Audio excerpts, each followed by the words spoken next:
परम सन्मान योग गुरु की साजी निवाजी साध संगत जीओ, आप सब वडभागे हो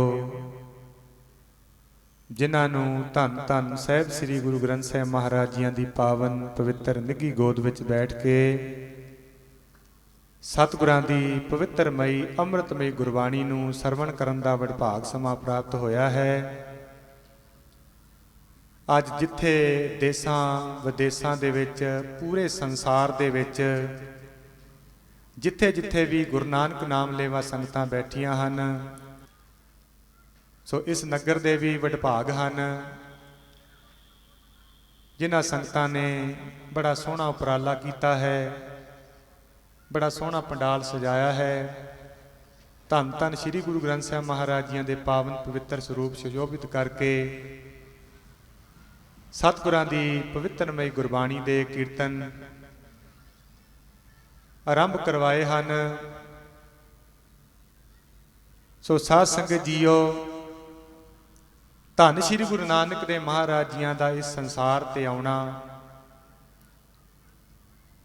क्योंकि उस समय कलयुग का इन्ना प्रभाव ज़्यादा हो गया सी। काजी जेड़े वड्डियां लैके झूठे न्याय करन लग पे, मंदिर देहरे ढै ढेरी कर दिते जान लगे,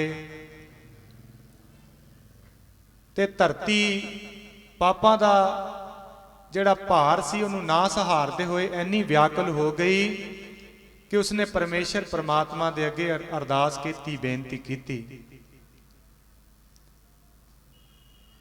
सुनी पुकार दातार प्रभ गुरु नानक जग माहे पठाया। ते धरती दी एहो जी पीड़ा जिहड़ी उह तों ना झल्ली जा रही सी, उहदी पीड़ा नूं देखदे होए परमेश्वर परमात्मा खुद आप निरंकार इस संसार के उत्ते गुरु नानक सतगुरु नानक के रूप दे विच इस संसार के उत्ते प्रगट होया। सतगुरु नानक प्रगटिया, मिट्टी धुंध जग चानन होया, ज्यों कर सूरज निकलिया तारे छपे अंधेर पलोआ। कहंदे फिर इहो जिहा सत दा सूरज चढ़िया, जिन्ना भी संसार ते अंधकार सी सारा नाश हो गया। ते साध संगत जीओ, आपां कुछ समा पहला भाई साहब तो बड़े विचार सुने हैं। उन्होंने इतिहास बारे आप सरबत संगतां नूं चानण पाया है। सो मैं इतिहास दे विच बहुता नहीं जाना, क्योंकि अपने पास बहुत ही सत्कारयोग पंथ के महान विद्वान ढाडी गुरप्रीत सिंह जी लांडरा वाले उन्होंने पहुंचना है, जो कि पहुंच भी चुके हैं शायद। सो उन्होंने आप सरबत संगतां नूं गुरु इतिहास के नाल ढाडी वारां दे नाल निहाल करना है। सो साध संगत जीओ, यह जो कीमती समा सानू मिलिया है, इस समय तो असी किस तरह लाभ लेना है, इस समय नूं असी किस तरह सफला करना है, इस बारे विचार करनी है। क्योंकि जेड़े गुरपुरब हैं, अवतार दिहाड़े हैं, ये तो हर साल हर महीने आउंदे हैं, लेकिन सानू इन्हां तो की विचार लैनी है, असी अपना जीवन किस तरह सफल करना है। सो साध संगत जीओ, मैं एक छोटी जी उदाहरण देवांगा कि परमेश्वर परमात्मा जिहदी भाल दे विच असीं लगे हाँ, जिहदी प्राप्ति करन वास्ते सानू ये सारे यतन करने पैंदे हन, उहदी प्राप्ति किस तरह हो सकती है। एक छोटी जी उदाहरण देवांगा कि एक राजा जिहदा एक वजीर बहुत ही सियाणा सी, ते संसारक तौर पर उहदे सारे सवालों का जवाब बड़े सुखैन तरीके नाल दिया करता सी। जदों भी उसने कोई सवाल पुछना, उन्हें फट ही उहदा जवाब दे देना, ते सवाल भी बिल्कुल सही जवाब देंदा सी उहदा। ਇੱਕ ਦਿਨ ਰਾਜੇ ਦੇ ਮਨ ਦੇ ਵਿੱਚ ਆਇਆ, ਕਹਿਣ ਲੱਗਾ ਕਿ ਮੈਂ ਸੰਸਾਰਿਕ ਤੌਰ ਤੇ ਇਸ ਤੋਂ ਸਵਾਲ ਪੁੱਛਦਾ ਹਾਂ ਤੇ ਬੜੀ ਛੇਤੀ ਦੇ ਨਾਲ ਹੀ ਉਹਦਾ ਜਵਾਬ ਦੇ ਦਿੰਦਾ ਹੈ, ਕਿਉਂ ਨਾ ਮੈਂ ਇਹਨੂੰ ਪਰਮਾਰਥ ਤੌਰ ਤੇ ਕੋਈ ਸਵਾਲ ਪੁੱਛਾਂ। ਉਸ ਵਜ਼ੀਰ ਨੂੰ ਬੁਲਾ ਕੇ ਰਾਜਾ ਕਹਿਣ ਲੱਗਾ ਕਿ ਤੂੰ ਮੇਰੇ ਸੰਸਾਰਿਕ ਤੌਰ ਤੇ ਜਿੰਨੇ ਵੀ ਸਵਾਲ ਹਨ ਉਹਨਾਂ ਦੇ ਜਵਾਬ ਬੜੇ ਸੁਖੈਨ ਤਰੀਕੇ ਦੇ ਨਾਲ ਦੇ ਦਿੰਦਾ ਹੈ, ਪਰ ਅੱਜ ਮੈਂ ਤੇਰੇ ਕੋਲੋਂ ਪਰਮਾਰਥਕ ਤੌਰ ਤੇ 3 ਸਵਾਲ ਪੁੱਛਣੇ ਹਨ। ਜੇਕਰ 7 ਦਿਨਾਂ ਦੇ ਵਿੱਚ ਤੂੰ ਉਹਨਾਂ ਦਾ ਉੱਤਰ ਦੇ ਦੇਵੇਂਗਾ ਤੇ ਠੀਕ ਹੈ, ਨਹੀਂ ਤਾਂ ਤੈਨੂੰ ਸੂਲੀ ਤੇ ਚੜਾ ਦੇਵਾਂਗਾ। ਵਜ਼ੀਰ ਸਾਧ ਸੰਗਤ ਜੀ, ਮੌਤ ਸੁਣ ਕੇ ਹਰ ਇੱਕ ਨੂੰ ਡਰ ਲੱਗਦਾ ਹੈ, ਉਹ ਭੈਭੀਤ ਹੋ ਗਿਆ। ਤਾਂ ਕਹਿਣ ਲੱਗਾ, ਰਾਜਾ ਸਾਹਿਬ ਤੁਸੀਂ ਆਪਣੇ ਸਵਾਲ ਦੱਸਣਾ ਕਰੋ, ਤੁਹਾਡੇ ਸਵਾਲ ਕਿਹੜੇ ਹਨ। ਰਾਜਾ ਕਹਿਣ ਲੱਗਾ ਕਿ ਮੇਰੇ ਸਵਾਲ ਇਹ ਹਨ ਕਿ ਪਰਮੇਸ਼ਰ ਪ੍ਰਮਾਤਮਾ ਰਹਿੰਦਾ ਕਿੱਥੇ ਹੈ। ਇਹ ਪਹਿਲਾ ਸਵਾਲ ਹੈ ਕਿ ਪਰਮਾਤਮਾ ਰਹਿੰਦਾ ਕਿੱਥੇ ਹੈ। ਤੇ ਦੂਜਾ ਸਵਾਲ, ਉਸ ਨੂੰ ਦੇਖਿਆ ਕਿੱਦਾਂ ਜਾ ਸਕਦਾ ਹੈ। ਤੇ ਤੀਜਾ ਸਵਾਲ, ਉਹ ਕਰਦਾ ਕੀ ਹੈ। ਇਹ ਮੇਰੇ 3 ਸਵਾਲ ਹਨ, ਇਹਨਾਂ ਦਾ ਜਵਾਬ ਤੂੰ 7 ਦਿਨਾਂ ਦੇ ਅੰਦਰ ਅੰਦਰ ਮੈਨੂੰ ਦੇਣਾ ਹੈ। ਤੇ ਸਾਧ ਸੰਗਤ ਜੀ, ਉਹ ਵਜ਼ੀਰ ਰਾਜੇ ਕੋਲੋਂ ਆਗਿਆ ਪਾ ਕੇ ਆਪਣੇ ਘਰ ਚਲਿਆ ਆਉਂਦਾ ਹੈ। ਆ ਕਰਕੇ ਜਿਉਂ ਸੋਚਦਾ ਹੈ, 1 ਦਿਨ ਲੰਘਦਾ ਹੈ, 2 ਦਿਨ, 3 ਦਿਨ, 4 ਦਿਨ, 5 ਦਿਨ, 6 ਦਿਨ ਲੰਘ ਗਏ। ਉਹਦਾ ਇੱਕ 7-8 ਸਾਲ ਦਾ ਪੁੱਤਰ ਸੀ, ਬੇਟਾ ਸੀ। ਆਪਣੇ ਪਿਤਾ ਦੀ ਨਾਰਾਜ਼ਗੀ ਵੇਖ ਕੇ, ਉਹਦਾ ਚਿਹਰਾ ਲਮਕਿਆ ਹੋਇਆ ਦੇਖ ਕੇ ਕਹਿਣ ਲੱਗਾ, ਪਿਤਾ ਜੀ ਮੈਂ ਤੁਹਾਨੂੰ 5-6 ਦਿਨ ਤੋਂ ਦੇਖ ਰਿਹਾ ਹਾਂ, ਤੁਸੀਂ ਬੜੇ ਉਦਾਸ ਦਿਖ ਰਹੇ ਹੋ, ਕੀ ਕਾਰਨ ਹੈ ਇਹਦਾ। ਕਹਿਣ ਲੱਗਾ, ਕੋਈ ਕਾਰਨ ਨਹੀਂ, ਤੂੰ ਜਾ ਬੱਚਿਆਂ ਦੇ ਨਾਲ ਖੇਡ, ਆਪਣਾ ਕੰਮ ਕਰ, ਮੈਨੂੰ ਕੱਲਾ ਛੱਡ ਦੇ। ਤੇ ਸਾਧ ਸੰਗਤ ਜੀ, ਬੱਚਿਆਂ ਦਾ ਹੱਠ ਹੁੰਦਾ ਹੈ। ਕਹਿੰਦਾ, ਨਹੀਂ ਪਿਤਾ ਜੀ, ਤੁਸੀਂ ਆਪਣੀ ਉਦਾਸੀ ਦਾ ਕਾਰਨ ਮੈਨੂੰ ਦੱਸਣਾ ਕਰੋ।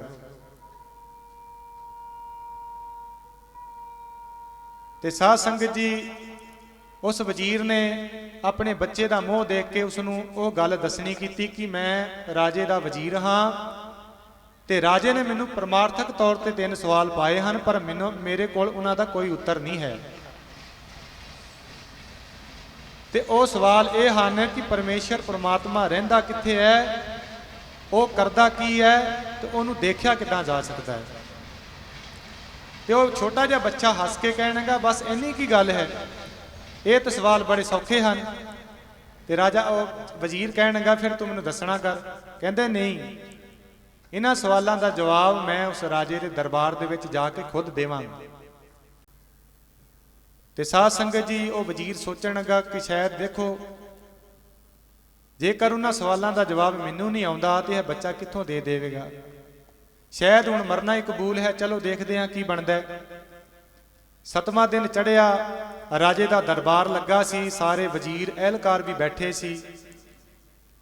ਉਹ ਵਜ਼ੀਰ ਆਪਣੇ ਬੱਚੇ ਨੂੰ ਲੈ ਕੇ ਰਾਜੇ ਦੇ ਦਰਬਾਰ ਦੇ ਵਿੱਚ ਚਲਿਆ ਗਿਆ, ਨਮਸਕਾਰ ਕਰਕੇ ਜਾ ਕੇ ਬੈਠ ਗਿਆ।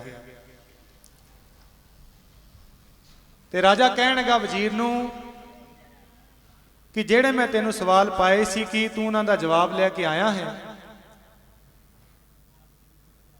ਵਜ਼ੀਰ ਕਹਿਣ ਲੱਗਾ ਕਿ ਹਜੂਰ, ਮੈਂ ਤੁਹਾਡੇ ਹਰ ਇੱਕ ਸਵਾਲ ਦਾ ਜਵਾਬ ਬੜੇ ਸੁਖੈਨ ਤਰੀਕੇ ਨਾਲ ਦਿਆ ਕਰਦਾ ਸੀ, ਪਰ ਅੱਜ ਜੋ ਤੁਸੀਂ ਮੈਨੂੰ ਜੋ ਸਵਾਲ ਪਾਏ ਹਨ ਉਹਨਾਂ ਦਾ ਜਵਾਬ ਮੇਰਾ ਇਹ ਪੁੱਤਰ ਦੇਵੇਗਾ। ਰਾਜਾ ਕਹਿਣ ਲੱਗਾ, ਕੋਈ ਗੱਲ ਨਹੀਂ, ਮੈਨੂੰ ਤਾਂ ਜਵਾਬ ਚਾਹੀਦਾ ਹੈ, ਤੂੰ ਦੇ ਚਾਹੇ ਤੇਰਾ ਪੁੱਤਰ ਦੇਵੇ।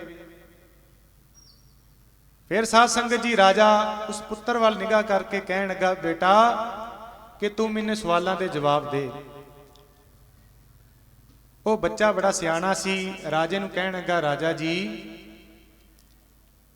ਇੱਕ ਗੱਲ ਦਾ ਮੈਨੂੰ ਜਵਾਬ ਦੇਵੋ ਕਿ ਜੇਕਰ ਤੁਹਾਡੇ ਦਰਬਾਰ ਦੇ ਵਿੱਚ ਕੋਈ ਅਤਿਥੀ ਆਵੇ, ਕੋਈ ਮਹਿਮਾਨ ਆਵੇ, ਕਿ ਪਹਿਲਾਂ ਉਹ ਤੋਂ ਕੋਈ ਸਵਾਲ ਜਵਾਬ ਪੁੱਛੇ ਜਾਂਦੇ ਹਨ ਕਿ ਜਾਂ ਉਹਨੂੰ ਕੋਈ ਪਹਿਲਾਂ ਚਾਹ ਪਾਣੀ ਪੁੱਛਿਆ ਜਾਂਦਾ ਹੈ। ਰਾਜਾ ਸਿਆਣਾ ਸੀ, ਕਹਿਣ ਲੱਗਾ, ਇਹ ਗੱਲ ਤੇਰੀ ਠੀਕ ਹੈ। ਉਹਨੇ ਆਪਣੇ ਸਿਪਾਹੀ ਨੂੰ ਕਿਹਾ ਕਿ ਜਾਓ, ਇਹਨਾਂ ਦੋਵਾਂ ਪਿਓ ਪੁੱਤਰਾਂ ਨੂੰ 2 ਦੁੱਧ ਦੇ ਪਿਆਲੇ ਲਿਆ ਕੇ ਦੇਵੋ। ਤੇ ਸਾਧ ਸੰਗਤ ਜੀ, ਉਹ ਸਿਪਾਹੀ ਗਿਆ, ਉਸਨੇ 2 ਪਿਆਲੇ ਦੁੱਧ ਦੇ ਭਰ ਕੇ ਉਹਨਾਂ ਦੋਨਾਂ ਨੂੰ ਫੜਾ ਦਿੱਤੇ। ਤੇ ਉਹ ਬੱਚਾ ਸੀ ਜਿਹੜਾ ਉਹ ਦੁੱਧ ਦੇ ਵਿੱਚ ਨਾ ਉਂਗਲੀ ਨੂੰ ਫੇਰਨ ਲੱਗ ਪਿਆ। 5 ਮਿੰਟ ਨਿਕਲੇ, 10 ਮਿੰਟ ਨਿਕਲੇ, ਰਾਜਾ ਕਹਿਣ ਲੱਗਾ ਕਿ ਇਸ ਬੱਚੇ ਨੂੰ ਉਹਨਾਂ ਸਵਾਲਾਂ ਬਾਰੇ ਕੀ ਪਤਾ, ਜੇਕਰ ਤੈਨੂੰ ਇਹਨਾਂ ਦੇ ਜਵਾਬ ਆਉਂਦੇ ਨੇ ਠੀਕ ਹੈ, ਨਹੀਂ ਤਾਂ ਤੈਨੂੰ ਮੈਂ ਸੂਲੀ ਤੇ ਚੜਾ ਦੇਵਾਂਗਾ, ਕਿਉਂਕਿ ਤੈਨੂੰ ਮੈਂ ਪਹਿਲਾਂ ਹਦਾਇਤ ਕੀਤੀ ਸੀ। ਉਸ ਬੱਚੇ ਨੂੰ ਫਿਰ ਤਾਰ ਕੇ ਕਹਿਣਾ ਕੀਤਾ ਕਿ ਜਲਦੀ ਦੱਸੋ ਮੇਰੇ ਸਵਾਲਾਂ ਦੇ ਜਵਾਬ। ਤੇ ਸਾਧ ਸੰਗਤ ਜੀ, ਉਹ ਬੱਚਾ ਕਹਿਣ ਲੱਗਾ, ਮਹਾਰਾਜ ਤੁਸੀਂ ਕ੍ਰੋਧਿਤ ਨਾ ਹੋਵੋ, ਜਿਹੜੇ ਤੁਹਾਡੇ ਸਵਾਲ ਹਨ ਉਹਨਾਂ ਦੇ ਜਵਾਬ ਮੈਂ ਇਸ ਦੁੱਧ ਦੇ ਪਿਆਲੇ ਦੇ ਵਿੱਚੋਂ ਲੱਭ ਰਿਹਾ ਹਾਂ। ਕਹਿਣਗਾ ਕਿਸ ਤਰ੍ਹਾਂ? ਕਹਿਣਗਾ ਤੁਸੀਂ ਆਪਣਾ ਪਹਿਲਾ ਸਵਾਲ ਪੁੱਛੋ ਕਿ ਤੁਹਾਡਾ ਪਹਿਲਾ ਸਵਾਲ ਕੀ ਸੀ। ਕਹਿਣਗੇ ਕਿ ਪਰਮੇਸ਼ਰ ਪਰਮਾਤਮਾ ਰਹਿੰਦਾ ਕਿੱਥੇ ਹੈ? ਤੇ ਉਹ ਬੱਚਾ ਹੱਸ ਕੇ ਉਸ ਰਾਜੇ ਨੂੰ ਕਹਿਣ ਲੱਗਾ, ਰਾਜਾ ਜੀ ਮਹਾਰਾਜ ਤੁਸੀਂ ਮੈਨੂੰ ਇਹ ਦੱਸਣਾ ਕਰੋ ਕਿ ਇਸ ਦੁੱਧ ਦੇ ਵਿੱਚ ਮੱਖਣ ਰਹਿੰਦਾ ਕਿੱਥੇ ਹੈ। ਰਾਜਾ ਸਿਆਣਾ ਸੀ, ਉਹ ਕਹਿਣ ਲੱਗਾ ਦੁੱਧ ਦੇ ਵਿੱਚ ਹੀ ਮੱਖਣ ਹੁੰਦਾ ਹੈ। ਤੇ ਫਿਰ ਉਹ ਬੱਚਾ ਕਹਿਣ ਲੱਗਾ ਕਿ ਤੁਸੀਂ ਆਪਣਾ ਦੂਸਰਾ ਸਵਾਲ ਪੁੱਛੋ। ਰਾਜਾ ਕਹਿਣ ਲੱਗਾ ਕਿ ਪਰਮੇਸ਼ਰ ਪ੍ਰਮਾਤਮਾ ਨੂੰ ਵੇਖਿਆ ਕਿੱਦਾਂ ਜਾ ਸਕਦਾ ਹੈ? ਤਾਂ ਉਹ ਬੱਚਾ ਕਹਿਣ ਲੱਗਾ, ਰਾਜਾ ਜੀ ਤੁਸੀਂ ਇਹ ਦੱਸਣਾ ਕਰੋ ਕਿ ਦੁੱਧ ਦੇ ਵਿੱਚੋਂ ਮੱਖਣ ਨੂੰ ਕਿਸ ਤਰ੍ਹਾਂ ਦੇਖੀਦਾ ਹੈ। ਰਾਜੇ ਨੂੰ ਉਸ ਸਵਾਲ ਦਾ ਜਵਾਬ ਮਿਲ ਗਿਆ ਕਿ ਦੁੱਧ ਨੂੰ ਜਦੋਂ ਜਾਗ ਲਾਇਆ ਜਾਂਦਾ ਹੈ, ਫਿਰ ਉਹਨੂੰ ਰਿੜਕਿਆ ਜਾਂਦਾ ਹੈ, ਫਿਰ ਮੱਖਣ ਦੀ ਪ੍ਰਾਪਤੀ ਹੁੰਦੀ ਹੈ। ਤੇ ਤੀਜਾ ਸਵਾਲ, ਜਦੋਂ ਤੀਸਰਾ ਸਵਾਲ ਰਾਜੇ ਨੇ ਉਸ ਬੱਚੇ ਨੂੰ ਪੁੱਛਿਆ ਤੇ ਉਹ ਬੱਚਾ ਕਹਿਣ ਲੱਗਾ, ਰਾਜਾ ਜੀ ਮਹਾਰਾਜ ਇਹ ਜਿਹੜਾ ਸਵਾਲ ਹੈ ਇਸ ਦਾ ਜਵਾਬ ਮੈਂ ਤੁਹਾਨੂੰ ਤੁਹਾਡੇ ਪਲੰਗ ਉੱਤੇ ਆ ਕੇ ਦੇਵਾਂਗਾ। ਤੁਸੀਂ ਮੇਰੀ ਜਗ੍ਹਾ ਆਵੋ ਤੇ ਮੈਂ ਤੁਹਾਡੀ ਜਗ੍ਹਾ ਜਾ ਕੇ ਇਸ ਸਵਾਲ ਦਾ ਜਵਾਬ ਦੇਵਾਂਗਾ। ਉਹ ਬੱਚਾ ਰਾਜੇ ਦੇ ਸਿੰਘਾਸਣ ਤੇ ਚਲਿਆ ਗਿਆ ਤੇ ਰਾਜਾ ਉਹਦੀ ਜਗ੍ਹਾ ਆ ਕੇ ਥੱਲੇ ਖੜ ਗਿਆ। ਤੇ ਸਾਧ ਸੰਗਤ ਜੀ, ਫਿਰ ਉਸ ਬੱਚੇ ਨੇ ਰਾਜੇ ਨੂੰ ਕਿਹਾ, ਰਾਜਾ ਜੀ ਮਹਾਰਾਜ ਤੁਸੀਂ ਆਪਣਾ ਤੀਸਰਾ ਸਵਾਲ ਪੁੱਛਣਾ ਕਰੋ। ਰਾਜਾ ਕਹਿਣ ਲੱਗਾ ਕਿ ਪਰਮੇਸ਼ਰ ਪਰਮਾਤਮਾ ਕਰਦਾ ਕੀ ਹੈ? ਤੇ ਉਹ ਬੱਚਾ ਹੱਸ ਕੇ ਕਹਿਣ ਲੱਗਾ, ਮਹਾਰਾਜ ਤੁਹਾਨੂੰ ਪਤਾ ਨਹੀਂ ਲੱਗਾ ਕਿ ਉਹ ਕੀ ਕਰਦਾ ਹੈ? ਕਹਿਣ ਲੱਗਾ ਕਿ ਮੇਰੀ ਜਗ੍ਹਾ ਤੁਸੀਂ ਖੜੇ ਹੋ ਤੇ ਤੁਹਾਡੀ ਜਗ੍ਹਾ ਮੈਂ ਬੈਠਾ ਹਾਂ। ਪਰਮੇਸ਼ਰ ਪਰਮਾਤਮਾ ਇਹ ਕੁਝ ਕਰ ਸਕਦਾ ਹੈ। ਧਰਤੀ ਤੇ ਆਕਾਸ਼ ਚੜਾਵੇ, ਚੜੇ ਆਕਾਸ਼ ਗਿਰਾਵੇ। ਸੋ ਸਾਧ ਸੰਗਤ ਜੀ, ਸਾਖੀ ਦਾ ਭਾਵ ਇਹ ਹੈ ਕਿ ਜਿਸ ਤਰ੍ਹਾਂ ਦੁੱਧ ਦੇ ਵਿੱਚ ਹੀ ਮੱਖਣ ਹੁੰਦਾ ਹੈ, ਇਸੇ ਤਰ੍ਹਾਂ ਹੀ ਇਸ ਸੰਸਾਰ ਦੇ ਵਿੱਚ ਹੀ ਪਰਮਾਤਮਾ ਹੈ। ਤੇ ਜਿਸ ਤਰ੍ਹਾਂ ਦੁੱਧ ਦੇ ਵਿੱਚੋਂ ਮੱਖਣ ਨੂੰ ਵੇਖਣ ਵਾਸਤੇ ਪਹਿਲਾਂ ਉਹਦੇ ਵਿੱਚ ਜਾਗ ਲਾਇਆ ਜਾਂਦਾ ਹੈ, ਫਿਰ ਉਹਨੂੰ ਰਿੜਕਿਆ ਜਾਂਦਾ ਹੈ ਤੇ ਫਿਰ ਮੱਖਣ ਦੀ ਪ੍ਰਾਪਤੀ ਹੁੰਦੀ ਹੈ। ਇਸੇ ਤਰ੍ਹਾਂ ਹੀ ਇਹ ਸਰੀਰ ਰੂਪੀ ਜਿਹੜਾ ਦੁੱਧ ਹੈ, ਇਹਨੂੰ ਨਾਮ ਰੂਪੀ ਜਾਗ ਲਾਣਾ ਹੈ। ਤੇ ਰਿੜਕਣ ਤੋਂ ਭਾਵ ਇਹ ਹੈ ਕਿ ਪਰਮੇਸ਼ਰ ਪਰਮਾਤਮਾ ਦੇ ਨਾਮ ਨੂੰ ਜਪਣਾ ਹੈ, ਉਹ ਰਿੜਕਣਾ ਮੰਨਿਆ ਜਾਂਦਾ ਹੈ।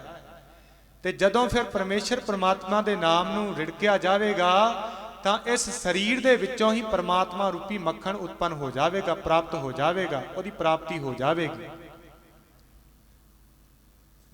ਇਸੇ ਕਰਕੇ ਇਸ ਸੰਸਾਰ ਦੇ ਵਿੱਚ ਹੀ ਪਰਮਾਤਮਾ ਹੈ। ਸਗਲ ਬੈਸੰਤਰ ਸਗਲ ਦੂਧ ਮੈਂ ਕੀਆ, ਊਚ ਨੀਚ ਮੈਂ ਜੋਤ ਸਮਾਣੀ, ਘਟ ਘਟ ਮਾਧੋ ਜੀਆ। ਸਗਲ ਬਨਸਪਤ ਮੈਂ ਬੈਸੰਤਰ ਸਗਲ ਦੂਧ ਮੈਂ ਕੀਆ। ਕਹਿੰਦੇ ਜਿਸ ਤਰ੍ਹਾਂ ਸਾਰੀ ਲੱਕੜੀ ਦੇ ਵਿੱਚ ਹੀ ਅੱਗ ਮੌਜੂਦ ਹੁੰਦੀ ਹੈ ਤੇ ਸਗਲ ਦੂਧ ਮੈਂ ਕੀਆ, ਤੇ ਜਿੰਨੇ ਵੀ ਦੁੱਧ ਹਨ, ਚਾਹੇ ਉਹ ਮੱਝ ਦਾ ਹੈ, ਚਾਹੇ ਉਹ ਗਾਂ ਦਾ ਹੈ, ਚਾਹੇ ਉਹ ਬੱਕਰੀ ਦਾ ਹੈ, ਹਰ ਇੱਕ ਦੁੱਧ ਦੇ ਵਿੱਚ ਮੱਖਣ ਹੁੰਦਾ ਹੈ। ਊਚ ਨੀਚ ਮੈਂ ਜੋਤ ਸਮਾਣੀ, ਘਟ ਘਟ ਮਾਧੋ ਜੀਆ। ਤੇ ਕੋਈ ਉੱਚਾ ਹੈ, ਜਾਤ ਕਰਕੇ ਕੋਈ ਉੱਚਾ ਹੈ, ਜਾਤੀ ਕਰਕੇ ਕੋਈ ਨੀਵਾਂ ਹੈ, ਲੇਕਿਨ ਪਰਮੇਸ਼ਰ ਪਰਮਾਤਮਾ ਸਾਰਿਆਂ ਦੇ ਵਿੱਚ ਵਸਦਾ ਹੈ, ਸਾਰਿਆਂ ਦੇ ਵਿੱਚ ਵਿਆਪਕ ਹੈ। ਇਸ ਕਰਕੇ ਉਹਦੀ ਪ੍ਰਾਪਤੀ ਹੋਣੀ ਹੈ ਜਦੋਂ ਨਾਮ ਦੁਆਰਾ ਹੋਣੀ ਹੈ। ਪ੍ਰਭੂ ਪਰਮਾਤਮਾ ਦਾ ਨਾਮ ਜਪ ਕੇ ਉਹਦੀ ਪ੍ਰਾਪਤੀ ਹੋਣੀ ਹੈ। ਤੇ ਜਦੋਂ ਉਹਦੀ ਪ੍ਰਾਪਤੀ ਹੋ ਜਾਵੇਗੀ ਤੇ ਸਾਡਾ ਇਸ ਸੰਸਾਰ ਤੇ ਆਇਆ ਹੋਇਆ ਸਾਡੇ ਗੁਰਪੁਰਬ ਮਨਾਏ ਹੋਏ ਸਫਲੇ ਹੋ ਜਾਵਣਗੇ।